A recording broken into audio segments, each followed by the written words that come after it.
Halo, ketemu lagi dengan saya ya, channel yang membahas tentang dunia hipnoterapi dan kesehatan. Ada yang bertanya seperti ini, bagaimana hubungan antara hipnoterapi dengan asam lambung? Apakah asam lambung bisa hilang hanya dengan hipnoterapi?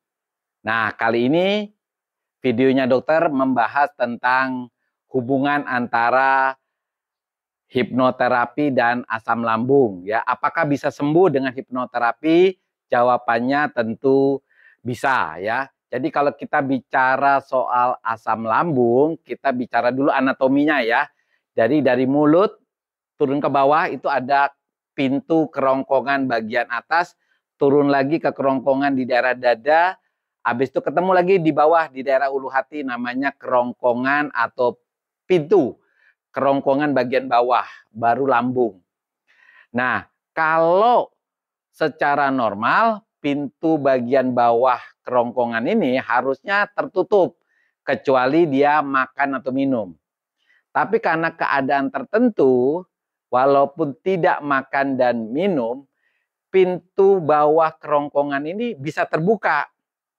Nah, inilah yang membuat asam lambungnya naik ke daerah kerongkongan yang lebih atas sampai ke daerah mulut, sehingga timbullah gejala asam lambung. Nah, kalau teman-teman belum mengerti gejala asam lambung, biasanya beragam ya, dari sakit ulu hati yang paling sering, kemudian dada panas, bahkan bisa sesak napas, rasa asam di mulut, rasa pahit di daerah kerongkongan atau di daerah leher terutama.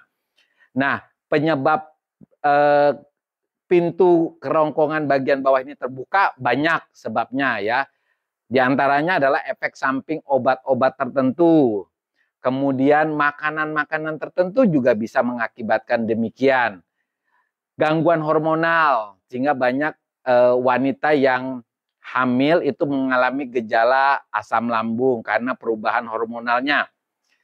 Yang paling banyak, yang sampai hampir 90% lah, penyebabnya itu adalah pikiran. Seperti apa? Cemas, rasa takut, rasa khawatir.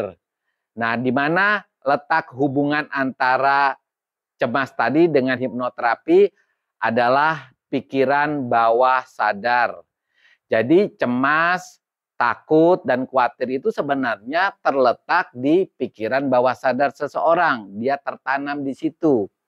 Bagaimana cemas itu bisa tertanam di pikiran bawah sadar seseorang? Dia masuk melalui stimulus.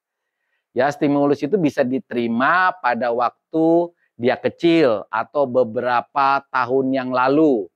Jadi stimulus itu rangsangan ya kita anggap, atau peristiwa yang terjadi yang bisa masuk melalui panca indera, bisa masuk melalui mata, pendengaran, penciuman, perabaan ya, sehingga perasa juga bisa.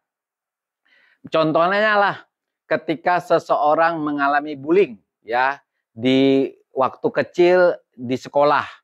Nah, peristiwa ini bisa tertanam di pikiran seseorang ya lewat panca inderanya, lalu bisa manifestasi berupa rasa cemas, rasa takut di beberapa tahun kemudian, bahkan ketika dia dewasa. Hipnoterapi sebenarnya bekerja di pikiran bawah sadar. Hipnoterapi itu pengobatan dengan menggunakan hipnosis. Jadi membuat seseorang dibuat keadaan trans ya. Keadaan trans itu maksudnya keadaan rileks. Kalau seseorang rileks, sebenarnya orang itu berada di pikiran bawah sadar. Ketika kita memberikan pengobatan, biasanya pengobatan hipnoterapi kan berupa sugesti. Jadi kita berikan sugesti ketika seseorang mengalami trans. Nah, sugesti inilah yang bisa membuat orang cemas menjadi tidak cemas. Yang tadinya takut menjadi tidak takut. Jadi biasanya hipnoterapi itu bekerja dengan teknik tertentu. Salah satunya adalah teknik reframing. Jadi peristiwa yang terjadi di masa lalu yang membuat orang itu cemas, takut, dan khawatir itu di reframing ulang. Reframing itu artinya gini, peristiwa itu maknanya diubah ya.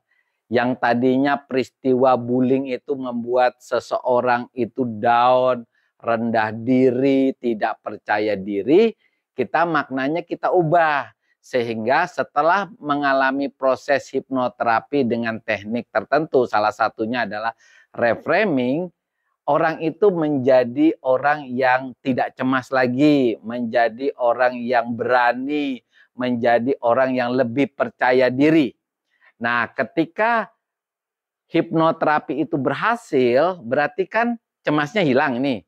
Kalau cemasnya hilang, artinya kerongkongan bagian bawah pintunya yang tadinya terbuka karena cemasnya hilang, berarti dia tertutup lagi.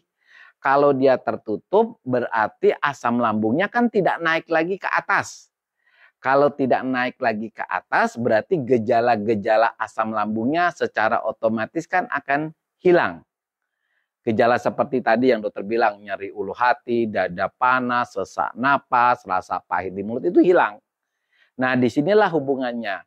Hipnoterapi itu adalah terapi dengan menggunakan basic hipnosis, dia mengobati sesuatu yang ada di pikiran bawah sadar. Termasuk cemas, rasa takut, rasa khawatir, dan rasa cemas dan khawatir itu masuk melalui panca indera yang mungkin terjadi waktu kita kecil. Otomatis kalau hipnoterapinya berhasil, ini kalau berhasil ya, karena banyak faktor yang membuat hipnoterapi itu berhasil. Penghipnotisnya, kemudian penerimaan daripada si kliennya, kemudian bahasa sugesti yang digunakan, banyak sekali faktornya dan tekniknya. Jadi teman-teman tahu ya hubungan antara hipnoterapi dan cemas karena sama-sama menggunakan pikiran bawah sadar. Oke, jadi teman-teman sekali lagi ya tetap semangat.